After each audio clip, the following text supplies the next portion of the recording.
Brooklyn City Council to order. Can you please do the roll call, Mary Jo? Mary Belbeer, Here. Kevin Tansky, Here. Andy Selhertz, Here. Katie Gallagher, Here. Tony DeMarco, Here. Ron Van Kirk, Here. Kathy Pucci. Here. Please join me for the Pledge of Allegiance. I pledge Allegiance to the flag of the United States of America and to the republic for which it stands, one nation under God, indivisible, with liberty and justice for all. We now have to approve the minutes from the February 10th council meeting. I need a motion, please. Motion to approve. Second. To approve, Mary Belbeer, Yes. Kevin Tansky, Yes. Andy Selhertz, Yes. Katie Gallagher, Yes. Tony DeMarco, Yes. Ron Van Kirk, Yes. Kathy Pucci. Yes. We will now proceed with our council meeting. Good evening, everybody. Since the last meeting, council met on February 25th in a budget work session with our finance director, Dan Enovich, and the mayor to discuss the proposed 2014 permanent budget. We still have to meet again to wrap up some discussions on capital items and forms of payment, but we are getting close to finalizing the budget that needs to be passed at the end of this month. Mr. Enovich had his work cut out for him starting at the end of last year because he had to catch up on some of the city finances and pending matters. But he's already starting to look forward into 2015 so council can have next year's budget wrapped up by the end of this year. The benefit of having a new finance director is that Mr. Enovich has a very broad view of finances as related to the city. As such, he introduced a new way of procuring large capital items. Directors, unlike in the recent past, will now meet with individual council committees to share their capital items. As Mr. Enovich explains, our city needs to start looking at more than just the cost of an item, but we need to also start to view how expenditures play a role in the city's vision for our future and how they impact residents. This way of doing business requires more planning by our directors, but it also promotes each major capital item vetting twice before it reaches the council floor. I commend Mr. Enovich for pushing towards this new procedure that I believe will be a positive change for our local government. I'd like to congratulate Mary Belbeer and her family. Mary's family business, Sokolowski's University Inn, was named the James Beard Foundation American Classic winner. This makes them only one of 5 restaurants in the United States to be honored with this award for 2014. Mary and her siblings will be honored at the Lincoln Center in New York City on May 5th. Since she is not the type of person to announce that she won this amazing and prestigious award, I wanted to make sure everyone knew that this fabulous achievement was won by one of our own Brooklynites. Congratulations, Mary. Thank you. Thank you. Council received all the department's 2013 annual reports, and thank you to our directors for your hard work putting these together. After reading through them every year, I'm always amazed how many different programs and services we offer to our residents in this city, as well as ways to volunteer. For example, our fire department will install your child's car seat if you stop by the department. The police department has helmets available at reduced rates for children. Seniors can get blood pressure readings or help with their taxes at the senior center. And the service garage repairs many of our sidewalks in Brooklyn, and this is not offered in many other cities. If you want to take a look at these reports, most of them have already been posted on the city's website. We have 3 repeated ordinances and 1 amended ordinance on our agenda tonight, as well as 2 new ordinances. The first new ordinance, 2014-15, adds the option of obtaining monthly membership passes at the Recreation Center this year. The rates are $35 for adults, $60 for a wife and husband, $70 for a family, $45 for a single parent family, $20 for a senior, and $35 for a corporate pass. If you haven't been to the rec center in a long time, there are some updates including renovations to the bathrooms near the rink side and a new workout room with machines. Our recreation manager, Maria McGinty, just posted some pictures in the city's last newsletter, and she's been advocating for more improvements to our facility. In the budget discussions so far this year, council agrees and would like to allocate more money for our rec center this year for much needed improvements and cleaning. The second new ordinance, 2014-17, was introduced by Councilman Kevin Tansky and is concerning the deposit of snow. This ordinance modifies an existing ordinance and prohibits residents and contractors from depositing snow and ice that would obstruct, hinder, block, or cause injury to driveways, sidewalks, fire hydrants, or landscaping of any property. All snow that is plowed or removed must be deposited on the same premise from which it was plowed or removed. I have a note here that, Mr. Van Kirk, do you have something to say? Yes, the public safety meeting will occur this coming Thursday, March the 20th at 7 p.m. To discuss the traffic and speeding over on Idlewood and surrounding roads. We have a company that's going to be coming out, at least one company is going to be coming out to offer a proposal for the city as to how to solve that problem. I'm working on a second company, haven't heard back from them yet. But I would encourage residents, especially in that live in that area, to please come out to the meeting. Again, it's Thursday, March the 20th at 7 p.m. Thank you.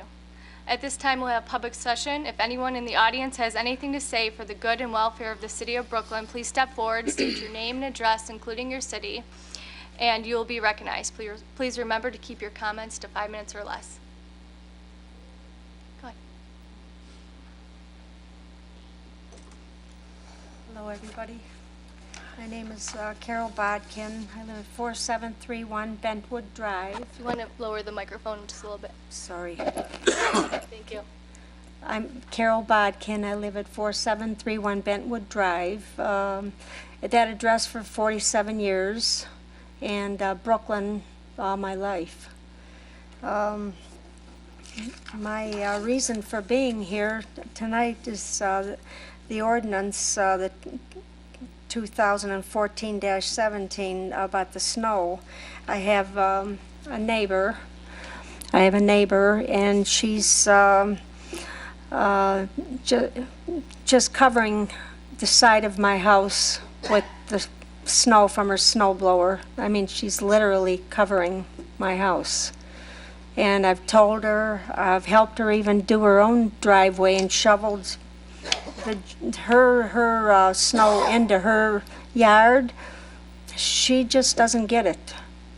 She doesn't get it. I come home a couple weeks ago and she had there was a ton of snow all the way from one end of the house to the other on her driveway, and she just blew everything over there, covering my basement windows. I got a big garden window, and she just blew snow all over everything, just wacky. And I had to get out there.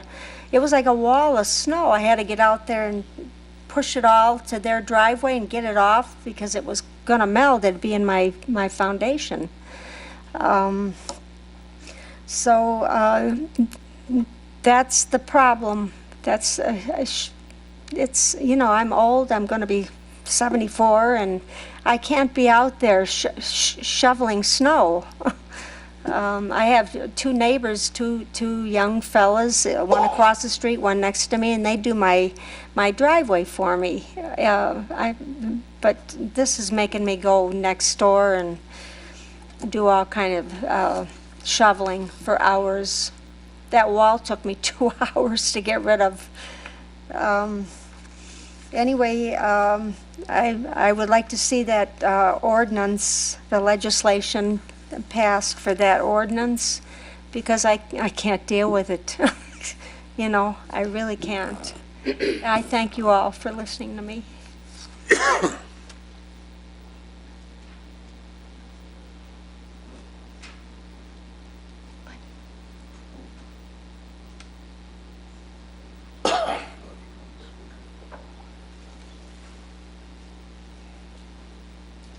Good evening, ladies and gentlemen.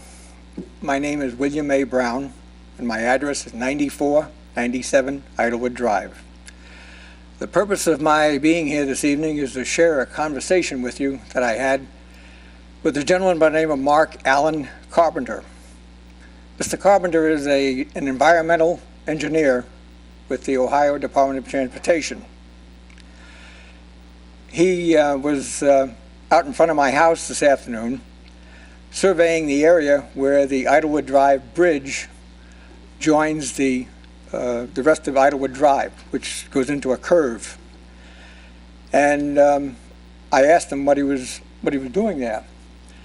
And he told me that he was surveying the area in preparation for the installation of sound barrier walls. At which point I told him that I was against them. I didn't feel that they're a good idea, particularly in this area here. This is an old topographical map of what was once a cul-de-sac. This is my house here. This is 9497 Idlewood Drive. This residence here is owned by a gentleman who lives by himself. And this area here, keeping in mind that this was back quite a few years, is property owned by Greg and Mary Ann Fry. Okay. Greg's house is not like this. It's not in this position, as you see it here. With the advent of the freeway coming through, they changed this and made it into a thoroughfare. Now, my feeling has always been they could have left the cul-de-sac and gone ahead with the throughway going through. For some obscure reason, the state of Ohio was persuaded to build a bridge, which starts here and goes across to the other side of the freeway. Now, I'd like to explain a couple of things about this particular situation. First of all, the advent of the highway or the bridge now creates a problem with respect to the people who live on this side of the cul-de-sac, or what used to be the cul-de-sac. John and Gazella Matinsic live in this home over here. Now, when they come out, they face the difficulty of the oncoming traffic from this way here. This situation over the last couple of years has proved to be something of a problem, in that when you're coming this way off the bridge and making this turn, you have to be careful as the route's coming this way, because a lot of times the traffic comes this way down the middle of the thoroughfare now. On the other hand, Greg and Mary Ann coming out of their driveway, which is over on this side of the thing, now they have to watch who's coming this way, and more than that, when they're coming into their driveway, they have to pull up, look over around the curve to make sure that they don't collide with somebody that's coming around the curve. Do I make myself understood? Okay. So that's the way the situation is. In my conversation with Mr. Carpenter this afternoon, I also pointed out to him the physics, if you will, of sound. Now, there's physics attached to everything. You drop an object from the roof of a building, as it goes down, it's going to gain weight. And the same with speed and everything like that. So at any rate, with sound, I pointed out to Mr. Carpenter that the sound barriers would be fine for the residents on Melody, Springwood, and Autumn. But those residents on Southwood and the residents on Idlewood, it isn't going to be beneficial. And the reason it's not going to be beneficial is because all you have to do is study a musical instrument. A musical instrument is designed so that when you blow through it, the sound that comes out of the various orifices produces the tone that you're seeking. Mr. Brown? Mr. Brown? Mr. Brown, up here. Oh. Just have 1 minute. I just wanted to Yeah. give you the heads up. You have 1 minute to go. Just wanted to give you the heads up. Now, the thing about sound, in this case here, those people in those areas that I mentioned, they're going to benefit from the sound barriers. However, the people at Southwood and Idlewood, the sound is actually going to be higher in decibels, because now what you're doing is you're producing an orifice, just like with an instrument. All you have to do is go to the the band room at Brooklyn High School, stand outside the band room with the door closed. Now open the door, and you get the same effect. The fact that you're producing an orifice with the bridge going across I-480, that is an escape, so to speak, for the sound. And I could be wrong, but I think I caught Mr. Carpenter's interest in that respect, because I got the impression he didn't think of it in those terms. So, you know, the other thing, folks, is that I think this situation has been a compromise that the residents in that area have learned to live with, and I really think it's unfair. So I'd like to, like I say, I'm against the idea. But, you know, the thing about progress, if progress is progressive, that's fine. But if it's going to produce consequences that people are going to have to live with, well then, that's not right either. So Thank you. I thank you for listening. Thank you.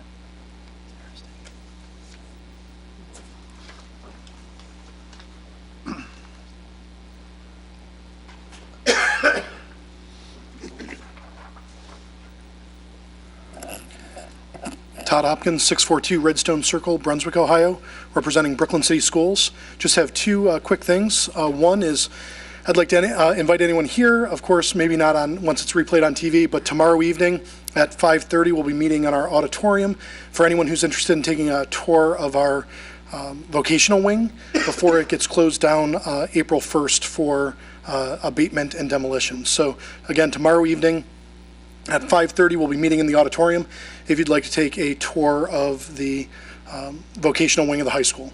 Secondly is the county has issued the issue numbers.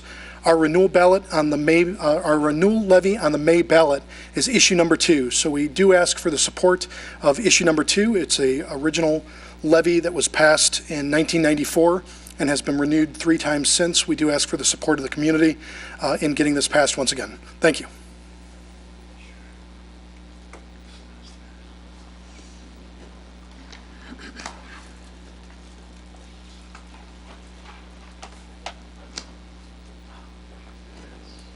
Hello, Mayor and City Council people. My name is Marian Hecker-Hahn, and I live at 8608 Ansonia Avenue in Brooklyn, Ohio. And I am here in support of the now known as issue number 2, and have a few things I just want to say about it.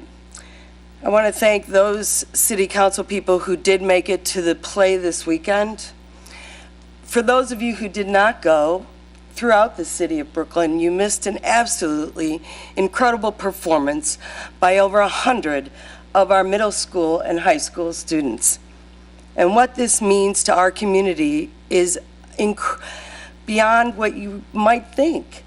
When people come from other communities to see how well we do these musicals, it entices some people who may be looking for homes to come to our community when they're looking. It is beyond my comprehension why not every single one of you weren't there this weekend, and why we would have to table supporting our children and their education. But we gave Key Bank a tax abatement. I have a hard time comprehending these kinds of actions. I understand that some of you may have issues with the school board. Well, some of the school board has issues with you too. And that's not a good way for a community to be. We should be all on the same page for the betterment of not only our children, but our homes and our values, our property values, and our moral values. My daughter is the one who came up here last month and last year and eloquently spoke about the play and about what music meant to her. You cannot go to very many communities this small and hear and see the kind of entertainment our band and our musical students put on for this community and beyond. I have been involved with the Cleveland Youth Wind Symphony as my daughter has performed with them for the last 3 years. I pay a tuition to send her there, not one that I can always afford, but it has given her the opportunity to learn just beyond what she learns here. But what she has learned here has given her a well-respected opportunity to be involved in that organization.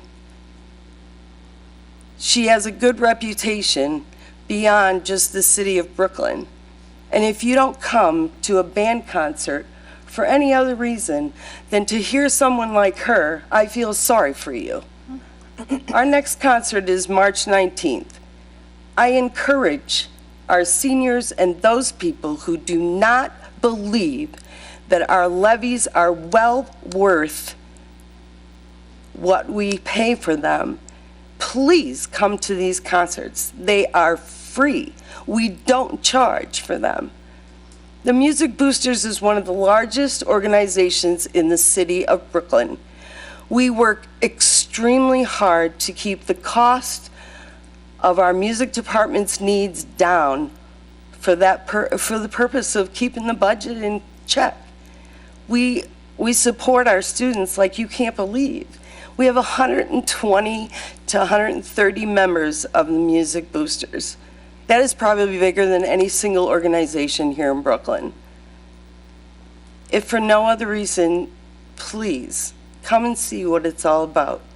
You missed the play, but I know for a fact you can always buy a DVD of the play and see how good these students are. I urge you, March 19th is the next concert. There's another one in May.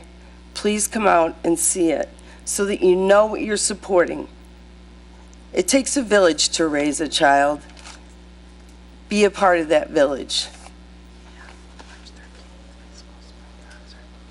Thank you. Does anyone else have anything for the good and welfare of the city of Brooklyn?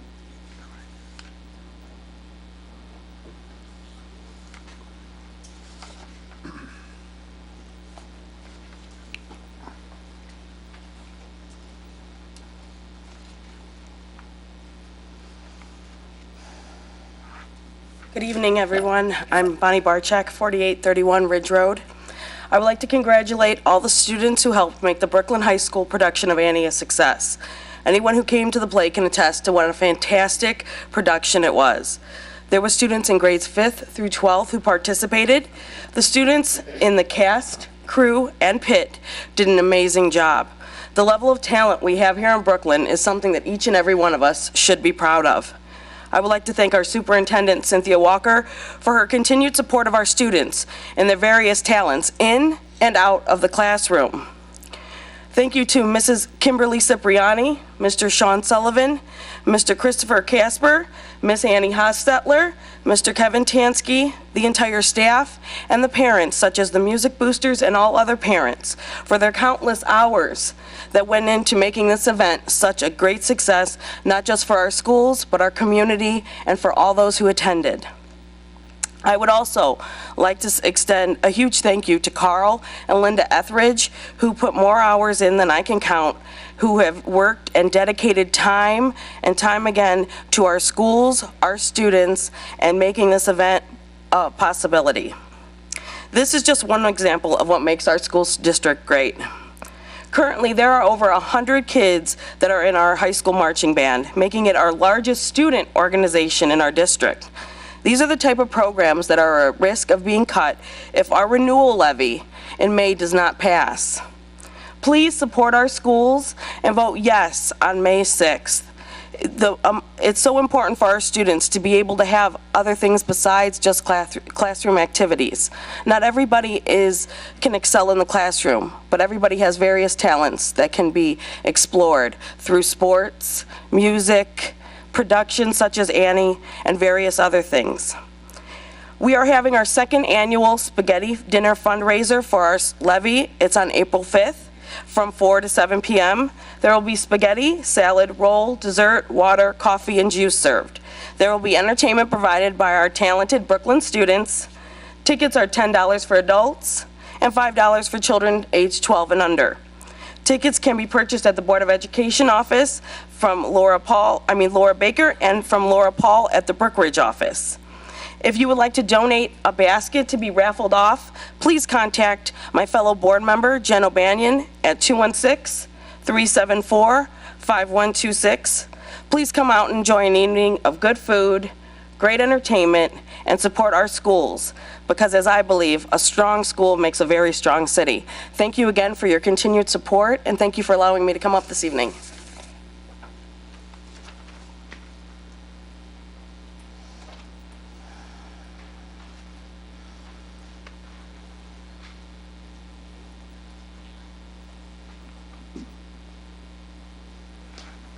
Evening, Council, Department Heads. Live at 6508 Archmere, Brooklyn. I want to support the schools, too. That was a great play. I want to start off with that before I get to my thing real quick. I went to 3 of the showings. Fantastic. The last night is always the best. It was good to see everyone from all different communities. I personally did stage crew at Parma. It was great to see 5th through 12th grade had a blast supporting each other. My topic is backyard chickens. I mentioned it at the last council meeting. My face got around. People started coming up to me, pros and cons.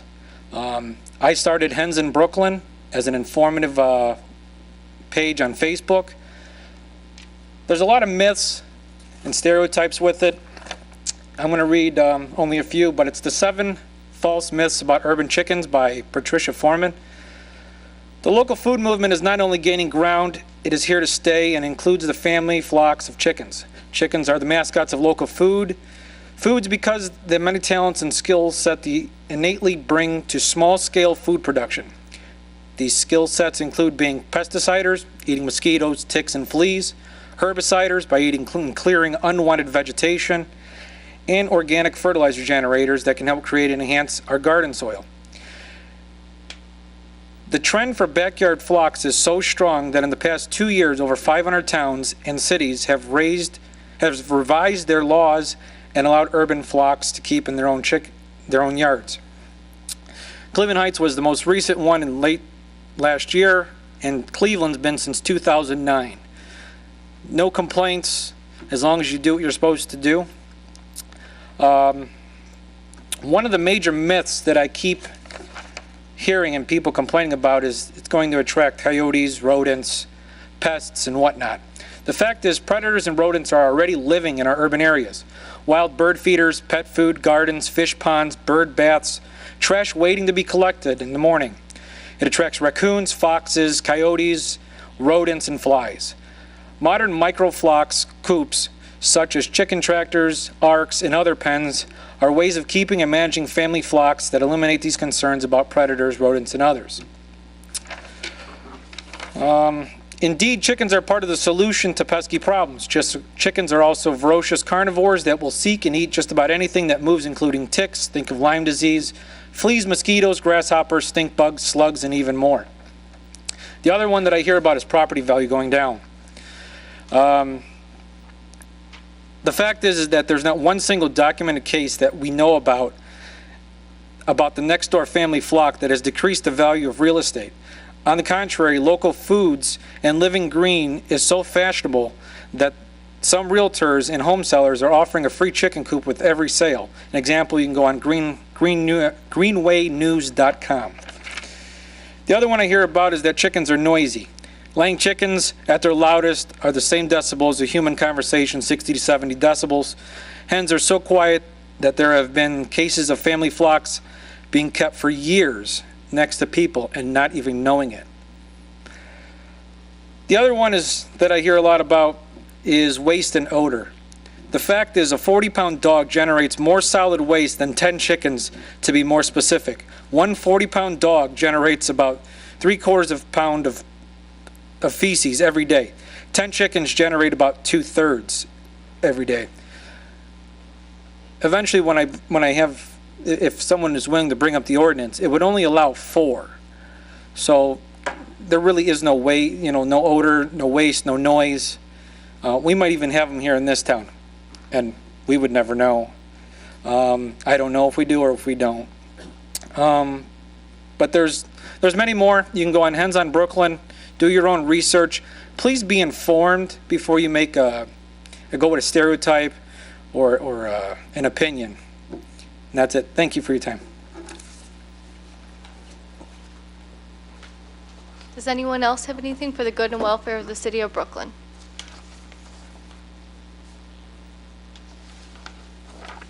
Well, thank you to all the residents who participated in tonight's public session.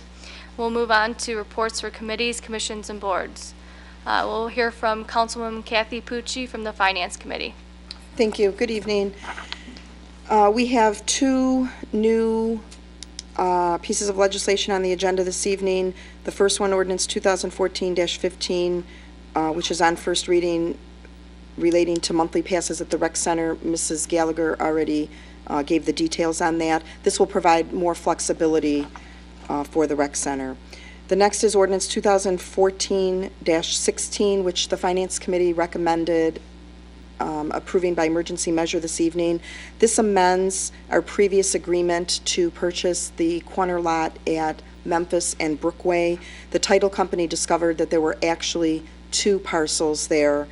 So the amended agreement stipulates both permanent parcel numbers, and there is no change. The price remains at $10,500.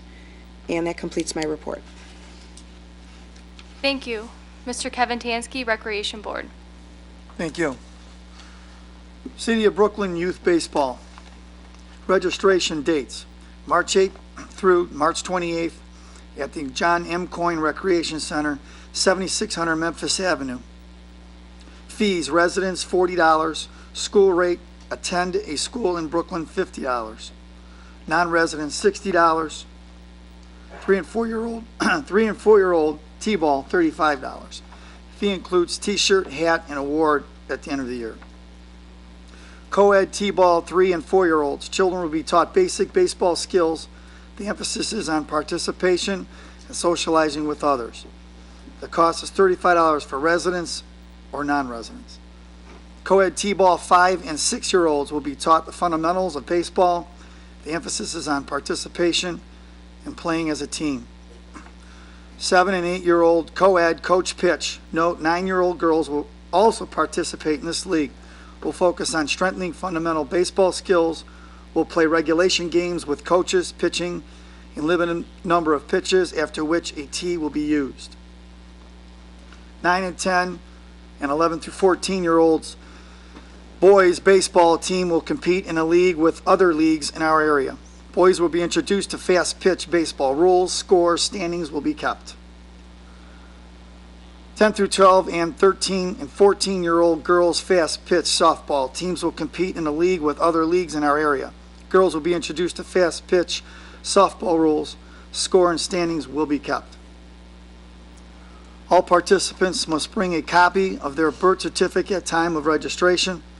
All residents, including St. Thomas More and Heritage Christian, must have a current Brooklyn resident ID card.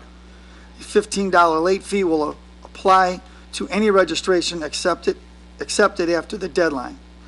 Parents may register their child one level up if they feel their child's abilities and capabilities are comparable to those in that division. Child will be placed in the league based on the age they will turn before August 1st, 2014.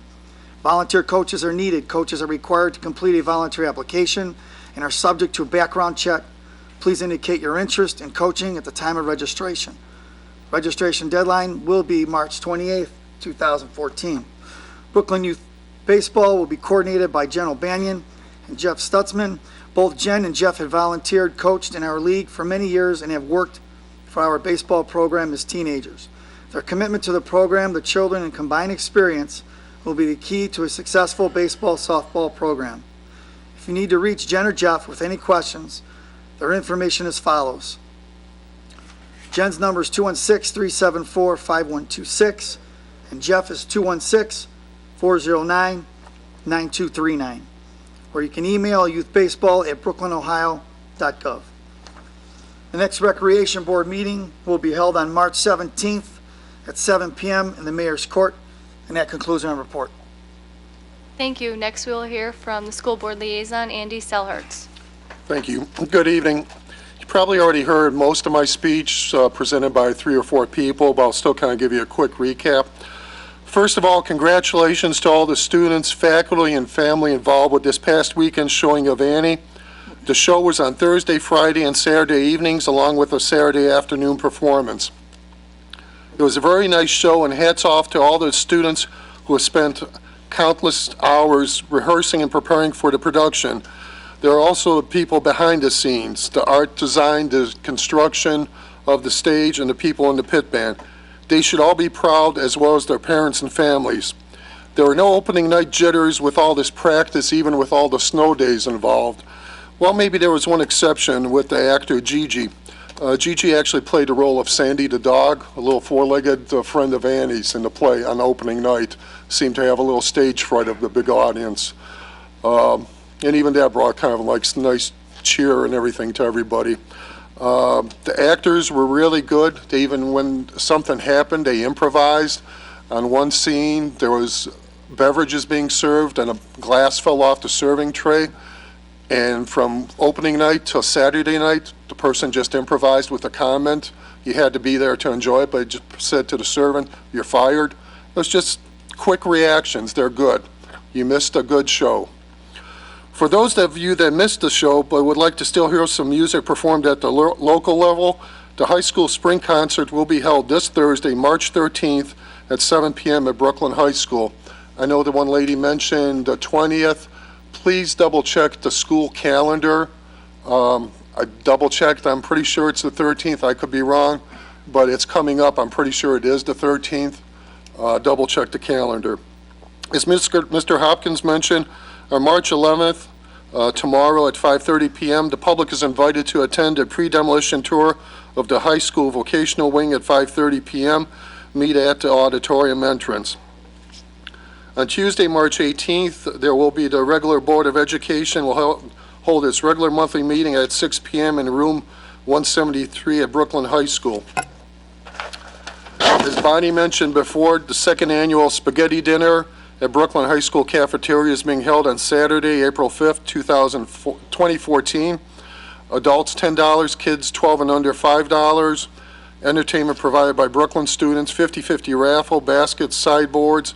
Tickets will be available after March 1st, 2014 by contacting Jen O'Banion at 216-374-5126 or in the board office, and you can give them a call at 216-485-8100.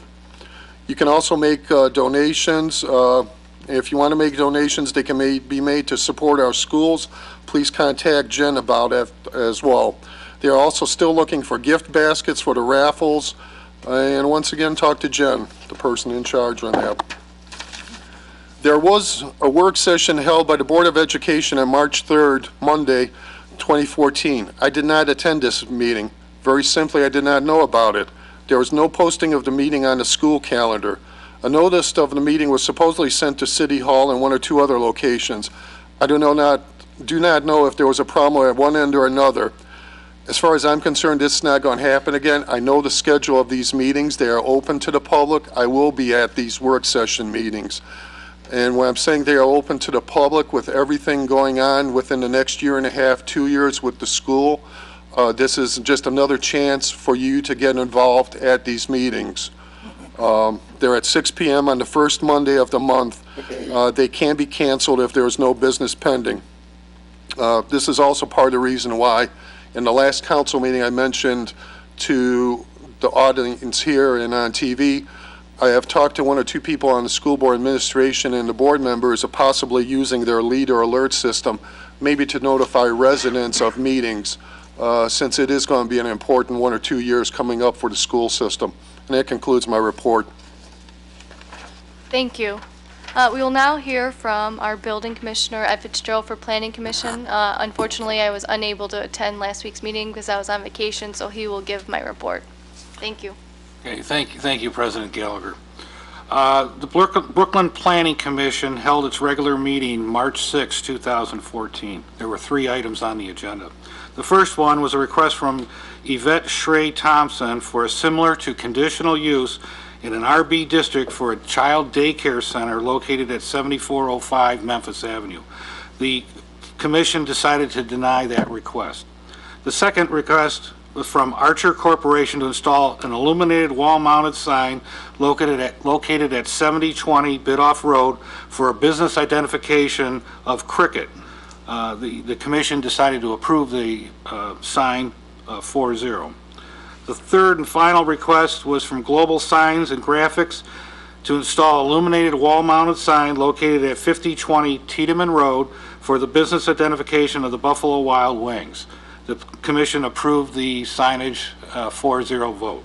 That concludes the Planning Commission report. Thank you.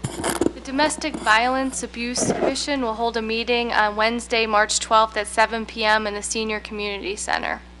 We will now move on to reports of council. We'll begin with Mary Belbier. Thank you, Ms. Gallagher. Well, I'd like to congratulate the Brooklyn High School Drama Club on their performance of Annie. I had the opportunity to see the musical on Saturday afternoon, and it was really fantastic and wonderful. I really appreciate all the hard work and dedication that the students put into making the musical a huge success. It was nice to see many of the kids from the middle school performing with the high school kids. There was a great sense of camaraderie amongst all the students. Parents and Brooklyn residents have a lot to be proud of. Who knows how many rising stars are amongst our students? Great job. I had another opportunity to visit the service department in the city of Brecksville last week with Councilman Andy Selchertz, Mr. Verba, Tom Bruzek, and Mr. Rini and Ray Mass, and the service department foremans.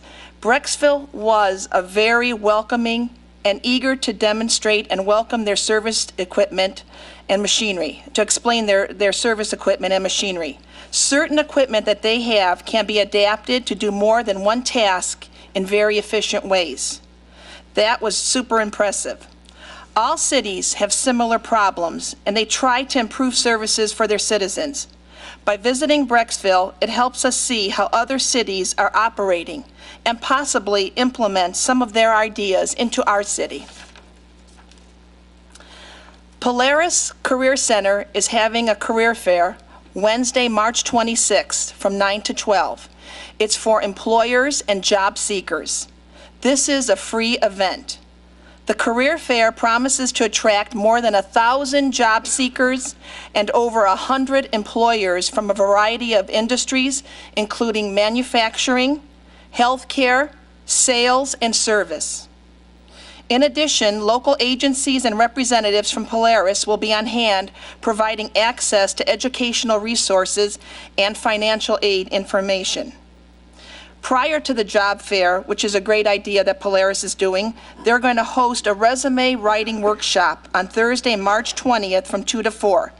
This allows the participants to hit the ground running. To register for the workshop, you can visit the website www.polaris.edu or call 440-891-7600. Just a heads up.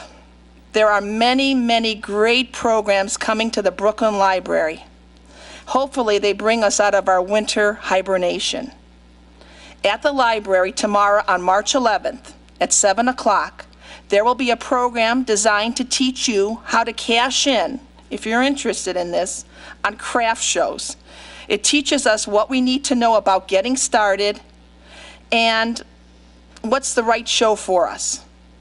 Then, for all you Indian fans, on March 26th at 7 o'clock, Cleveland Indians' Jeff Stockers will be there, and he'll be sharing up-to-date news about what's happening on the baseball field. He will be talking about ticket sales, he'll have a small presentation and a DVD, and there'll even be a raffle. So if you're interested in that, that's March 26th. March 31st at 7 p.m., there's a program called The Fashion of Downtown Abbey. If you are a fan of that show, this might interest you. The guest speaker is Sarah Hume. She's an assistant professor and curator of the Kent State University Museum. She will be giving a presentation of women's clothing during that time period. It's a must if you really follow that popular series, Downtown Abbey. There are many, many more wonderful programs being offered at our Brooklyn Library. Just pick up a newsletter. I am sure that there's something for families, individuals, anyone. Just go there. It's just a great wealth of knowledge. Lastly, this Thursday, March 13th, at the Senior Center, they are having their annual St. Patty's Day Luncheon. It's a dance also. Lunch begins at 11:30 and dancing at 1. In the past, I've had a great opportunity to attend one of their functions at their Oktoberfest, and the seniors know how to do it. They do it upright. There's a lot of activity, a lot of music, and a lot of food. Also, ARP will be at the Senior Center on Mondays and Wednesdays for those that need any help doing their income tax. So just call the center and you can schedule an appointment, and they'll be more than willing to help you. ARP is also sponsoring a drive safety course Friday, May 16th from 10 to 2 at the Senior Center. This is a 4-hour class for ages 50 and over, and this class will teach you how to prevent accidents and when the right time is to give up driving. The fee is $15 for ARP members, $20 for non-members. All you have to do is call the Senior Center. I mean, if you're worried about a family member or somebody, a mother or father, this is a good course to take. So that concludes my report. Thank you. Thank you. Mr. Tansky? Thank you. Ordinance 2014-17, deposit of snow. I've received numerous calls from residents regarding incidents of snow being piled up or thrown against their houses. Therefore, I've introduced this ordinance to control and limit the amount of snow being thrown against the side of any homeowner's property, either by shoveling or when using a snow blower. Large deposits of snow can cause water damage internally, and excess of weight externally can result in other numerous problems. And possible damage and injury can result from ice being thrown through a window from a snowblower. Such repairs can be very costly to the homeowner. I would hope all residents would respect each other's property and help limit the amount of snow being deposited against their neighbor's house.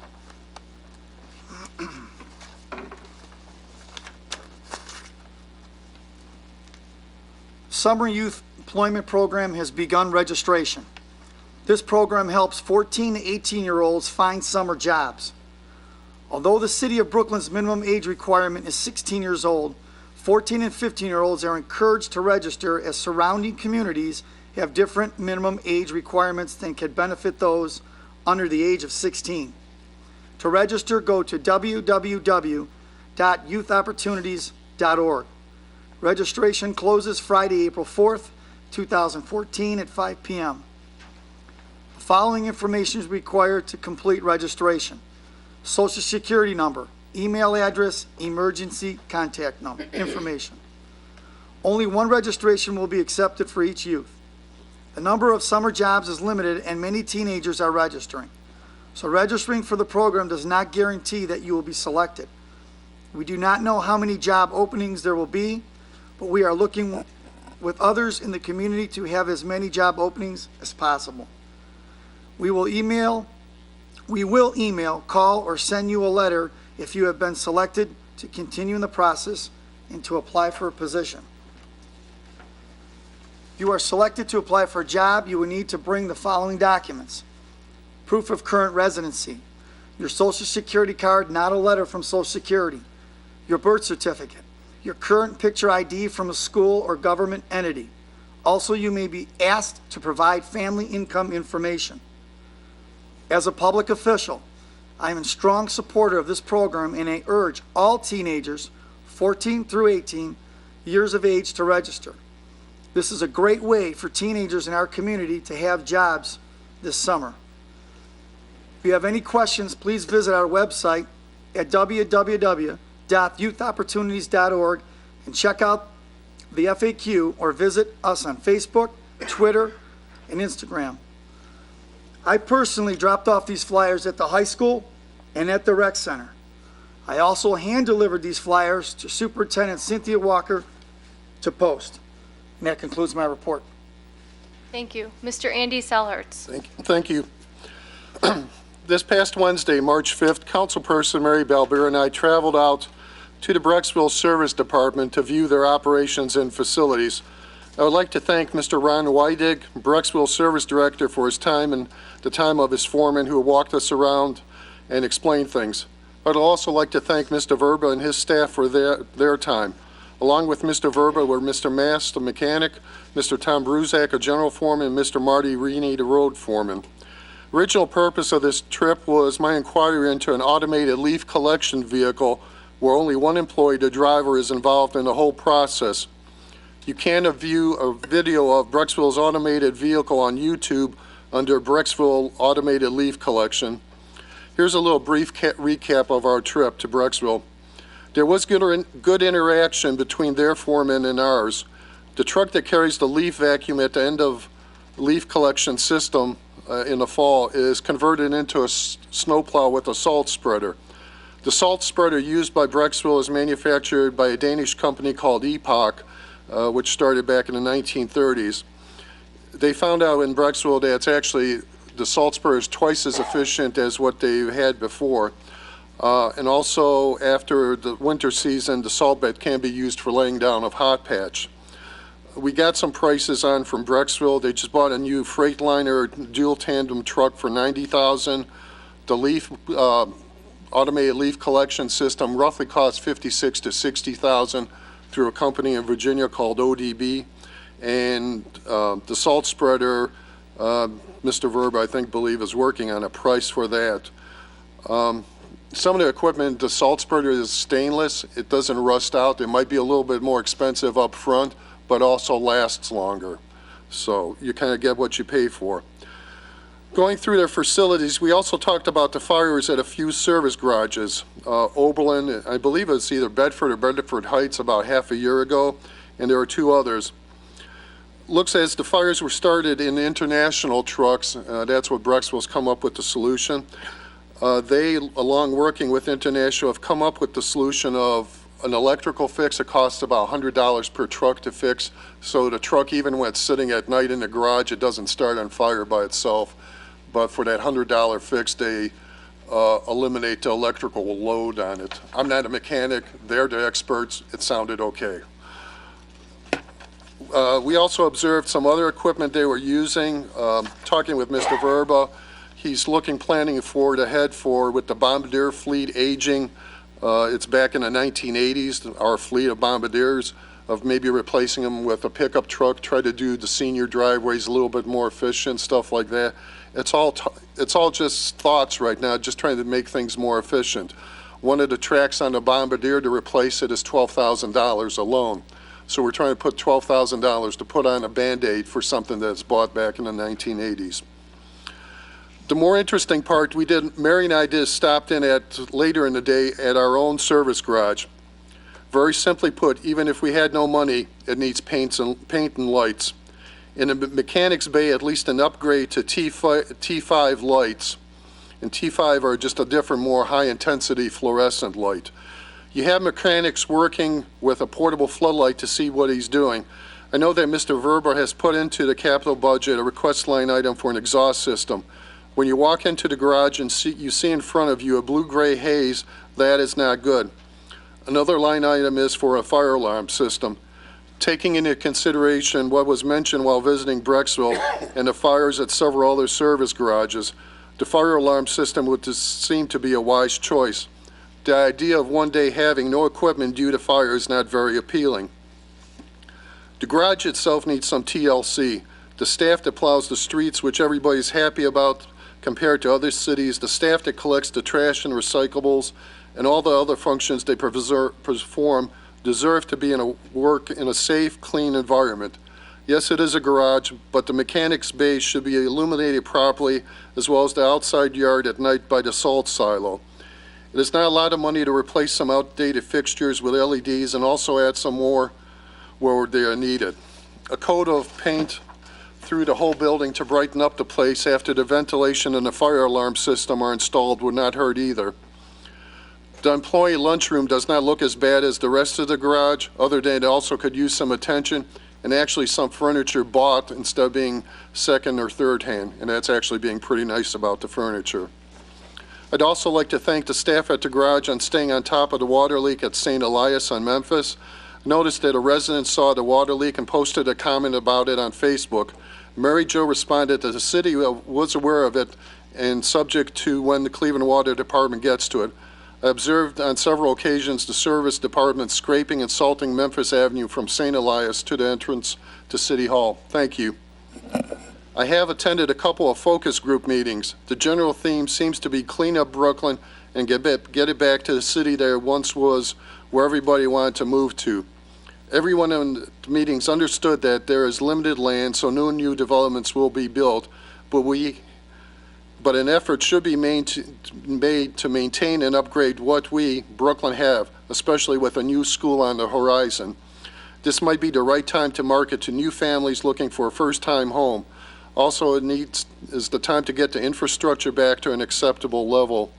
And talking about the schools, as Mr. Hopkins mentioned, the levy is on the May ballot. It's going to be issue 2, and it's for 6.7 mils, and it will raise $2,175,000 as an operating levy. And that concludes my report. Thank you. Mr. DeMarco? Thank you. First, I would like to just make a brief comment about the levy. I think I've been pretty clear since I've been on council, my support of the levy. As a graduate of Brooklyn High School, I can appreciate the value of extracurricular activities, as I was involved in several. And so again, I ask all the residents to consider their situation, consider the value our public schools offer to the city of Brooklyn, its residents, and frankly our children, and hopefully find a way to support it. And I do agree with you that it's very sad that the resolution was tabled at the last council meeting. As has been mentioned previously, we did have a couple of budget meetings. We're working our way towards hopefully finalizing this before the end of the month. I would just like to reiterate a couple of my broad thoughts on the budget, which I had mentioned, I'm not sure when, meeting or two ago. First is my proposal to reduce our income tax rate by 0.25%, which is a 10% reduction. It will cost us about $1.7 million in revenue. It's something we can afford. Frankly, the increase that was passed back in 2008 was supposed to be temporary, not permanent. And so I hope that we can find a way to make that happen sometime in the near future. One of my concerns with the budget, which has kind of been consistent for the last few years, is that we continue to focus on strictly building fund balances. And typically that's the objective of municipalities, to build fund balances. But with the unique situation we're faced with, one of our largest taxpayers departing in the city of Brooklyn, which they will at some point in time, and with no real plan in place to replace that, we've got to come up with a strategy. And I liken kind of our situation to the schools. Whether or not you agree with it or not, the prior school board and our current superintendent had a vision for the city of Brooklyn schools.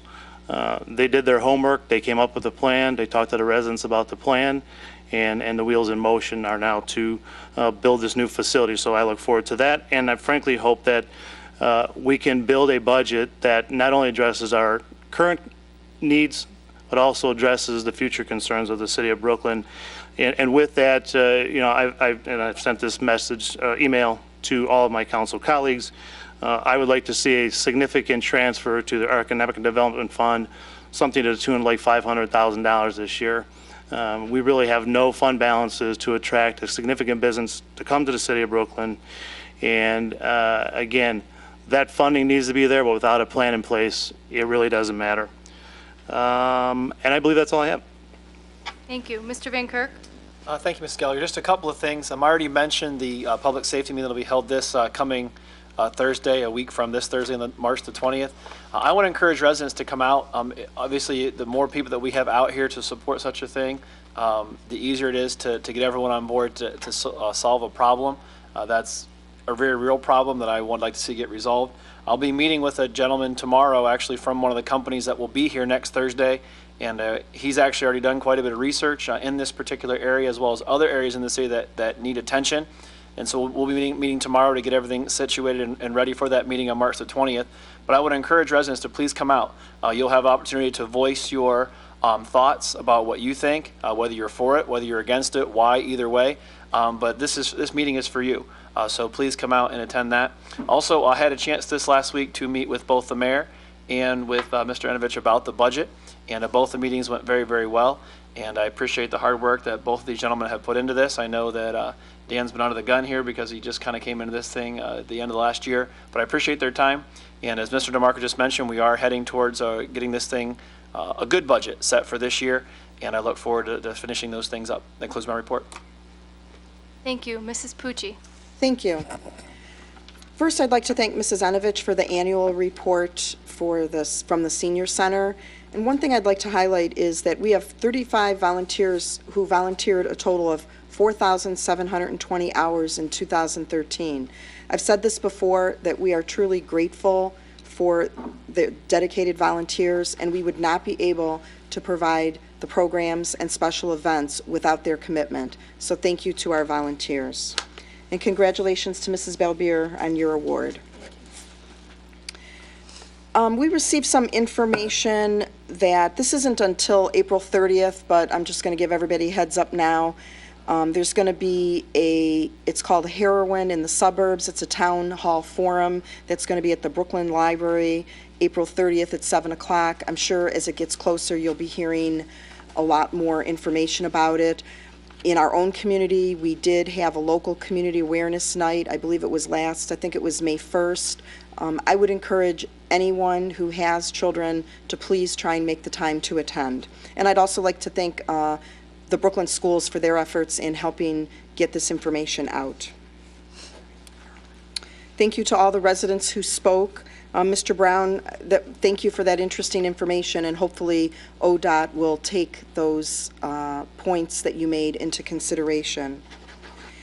And I don't know if this is for Mr. Fitzgerald or Chief Milkey, but I understand the whole issue with the snow, but I'm a little confused why we can't do anything, because I know for a fact that other residents in the past have been told that they cannot deposit snow on their neighbor's lawn. So is there something different going on this year? Okay. Has anyone brought this to your attention, or? I don't think I've gotten very many. Okay. When we respond. Okay, because we do have the ability right now.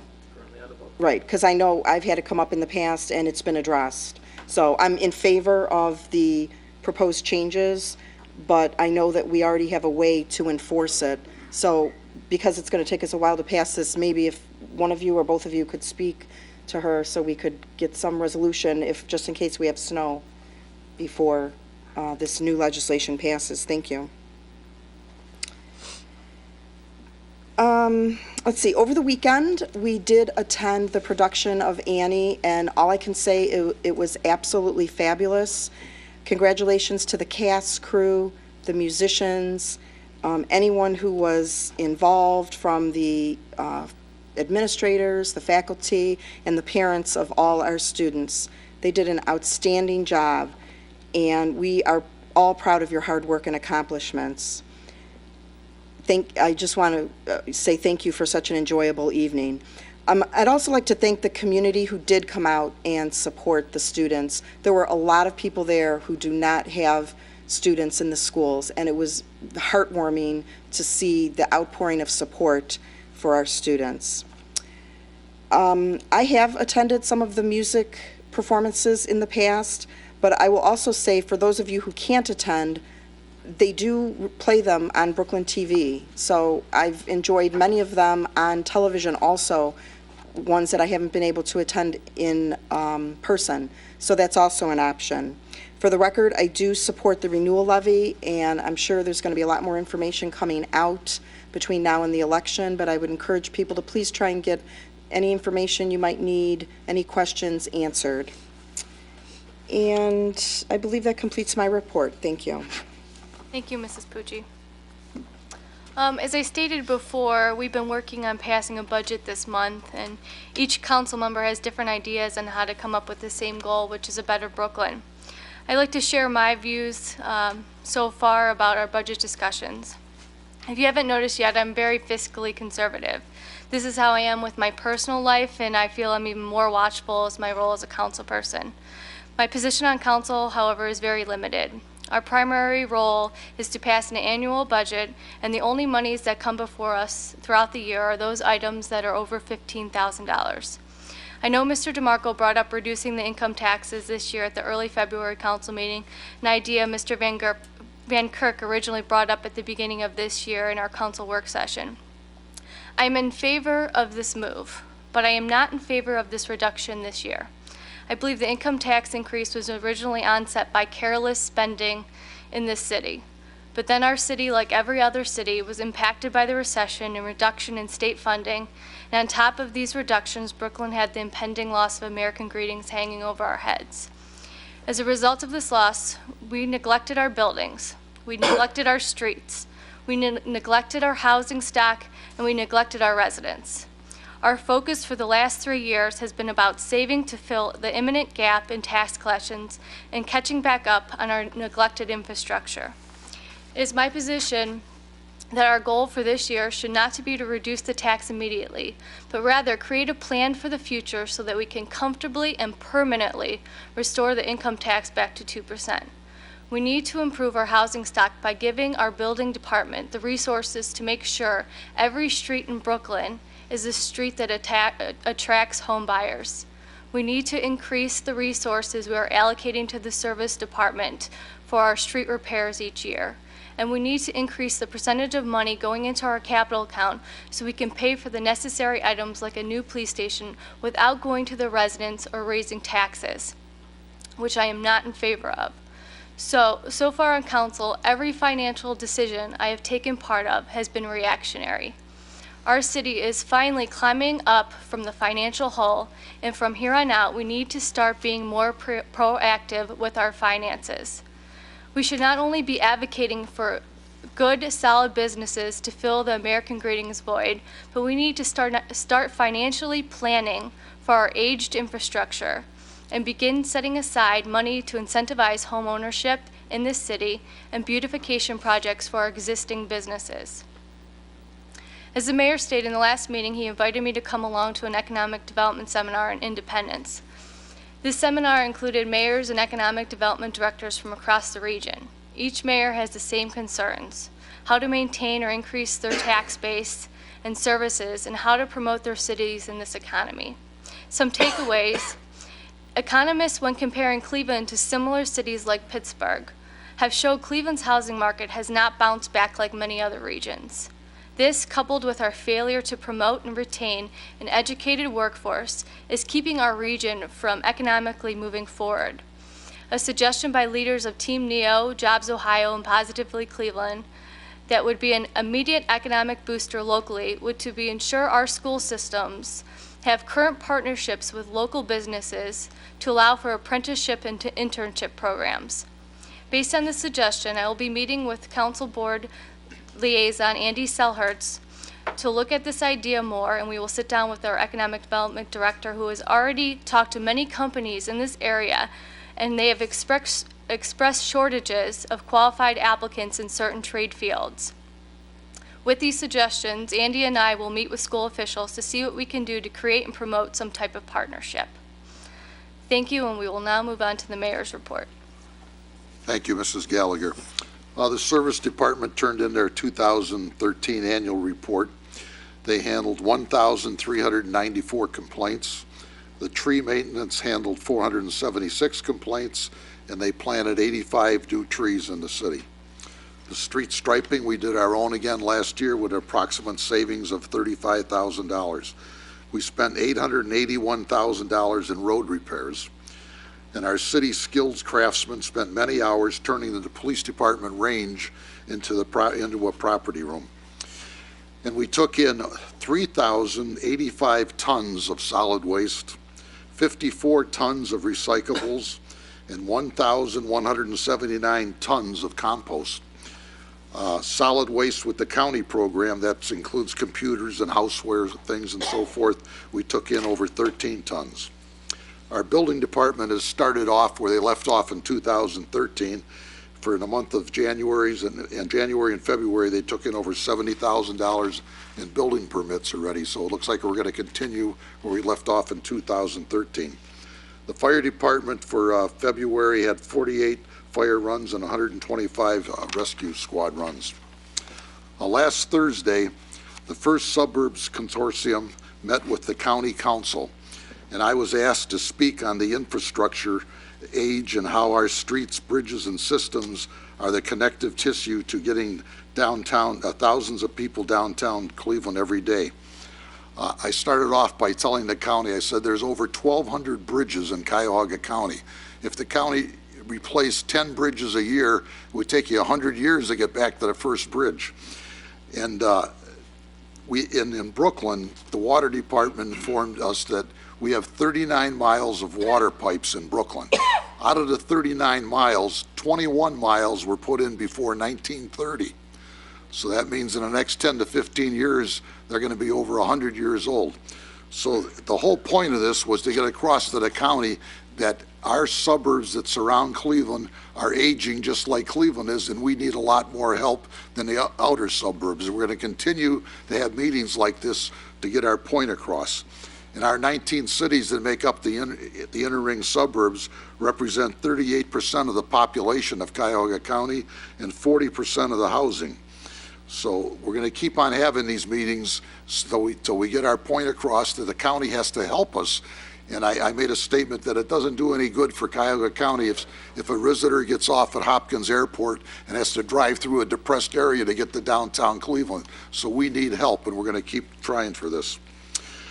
The Senior Center annual report, they had over 16,679 people sign in at the Senior Center, and that's probably a low number because not everybody signs in like they're supposed to. They served 2,134 homebound meals to our residents, and they did 419 driveways. That's what they do for the snow plowing, 419.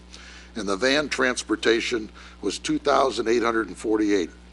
I also was going to mention about that meeting that's going to be on Wednesday, April 30th, about the heroin in our suburbs. So that would be a good thing to attend. April 30th at 7 p.m. at the Brooklyn Library. And that completes my report. Thank you. We will now move on to Director's Report. First up, Finance Director Dan Anovich. Thank you, Council President Gallagher. As of today, the general fund revenues year-to-date were $2,576,264.82. Our expenses for the same period were $2,987,599.27. Part of the included in those expenses, I haven't even added up the cost of our de-icer, but it has to be over $100,000 so far this year. Our gas bill alone for the city buildings was $55,000. We paid our property and casualty insurance bill was $87,000, and the overtime attributed to the snow removal was over $67,000. Also, we paid our workman's comp bill beginning for the whole year, $127,000. So that accounts for a bit of the variance between the general fund revenues and the general fund expenses. Our unencumbered general fund balance as of today is $8,524,377. When you include the two sub-funds, the Budget Stabilization Fund and the Economic Development Fund, the total unencumbered general fund balance is $10,709,677. Total balance of all our funds is $20,783,584, and our cash balance is $22,999,206.32. That concludes my report. Thank you. Service Director John Verba.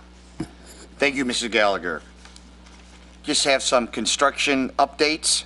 Construction on the I-480 Tiedemann Road exit ramps will begin on Monday, March 17th. The completion date is set for September 15th on that project. On Thursday, March 13th, the traffic zone will switch to a permanent zone on Ridge Road, which will consist of reducing traffic to one lane in each direction on the east side of Ridge from Ira to Outlook Avenue. This will be done to accomplish work on the west side of the road in Section 2. On Saturday, March 22nd, access to the school drive from Ridge Road will be completely closed through March 30th, which is spring break, to allow for the reconstruction of School Drive at Ridge. Northbound traffic on Ridge will detour west on Bedoff, north on Rodone, and then east on School Drive. Southbound traffic on Ridge will detour west on Memphis, south on Rodone, and then east on School Drive. And that's all I have. Thank you. Building Commissioner Ed Fitzgerald. Thank you, Madam Chair. The Brooklyn Building Department will be implementing 2 new inspection programs for the city. The first one is a safety and maintenance inspection program for the absentee landlord properties in the city. We have approximately 200 properties, and we'll break them up into thirds, which means we'll inspect them once every 3 years for these properties.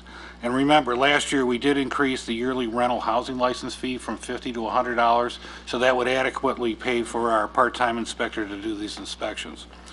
Our second type of inspection will be an exterior inspection of all properties in the city from the public sidewalk.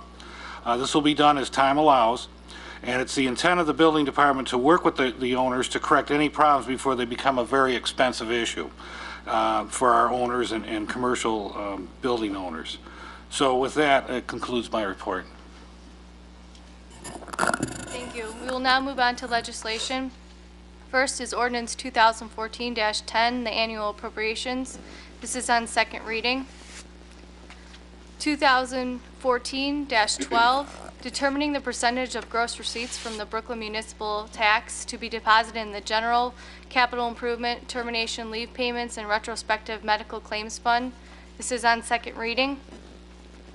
Ordinance 2014-13, enacting section 1371, entering adjoining properties damaged to chapter 13, Title 3, Building Code of the Brooklyn Codified Ordinances. Excuse me, Ms. Gallagher, may I be recognized? Yes. I think this was amended. It was. This was amended to include subsection C, the person entering or causing another to enter one's property to make repairs shall give or attempt to give the property owner, property manager, lessee, or tenant whose property they are entering upon notice of when the repairs will be made. Repairs shall be made at a reasonable time so as to not affect the use or enjoyment of said property. Can I have a motion to amend? Move to amend as stated, and then including relettering the initial C went to D. Second. To amend, Mary Bellbeer, Yes. Kevin Tansky, Yes. Andy Selhertz. Yes. Katie Gallagher, Yes. Tony DeMarco. Yes. Ron Van Kirk, Yes. Kathy Pucci. Yes. Next, we have 2014-15, amending Section 4 of Ordinance 2010-26, entitled Establishing a General Admission Rates at the John M. Coyne Recreation Center and Auditorium. I stated these fees before. This is on first reading. Ordinance 2014-16, authorizing the mayor to enter into an amended agreement with Hai-Chu Lee for the purchase of certain real property known as 8208 Memphis Avenue, permanent parcels 431-21028 and 431-21029. Mrs. Pucci already explained this in her finance report. I need a motion to suspend the rules. Introduced by all, suspend the rules. Second. To suspend the rules, Mary Bellbeer, Yes. Kevin Tansky. Yes. Andy Selhertz. Yes. Katie Gallagher, Yes. Tony DeMarco, Yes. Ron Van Kirk, Yes. Kathy Pucci. Yes. To adopt, Mary Bellbeer, Yes. Kevin Tansky, Yes. Andy Selhertz. Yes. Katie Gallagher, Yes. Tony DeMarco, Yes. Ron Van Kirk, Yes. Kathy Pucci. Yes. Last up, 2014-17, amending Section 541.15, deposit of snow of Chapter 541, property offenses of the Brooklyn Codified Ordinance. This is on first reading. May I be recognized? Yes. I had a couple concerns, Mr. Tansky, maybe you and I could talk after the meeting. I think we need to amend this, and I did speak with Mr. Fitzgerald a little bit earlier today, so hopefully we'll be able to amend it to make sure we're completely covered. Okay. Thank you. Does Does any other council member or director have anything they'd like to say? Yes, if I could be recognized, please. Yes. Thank you.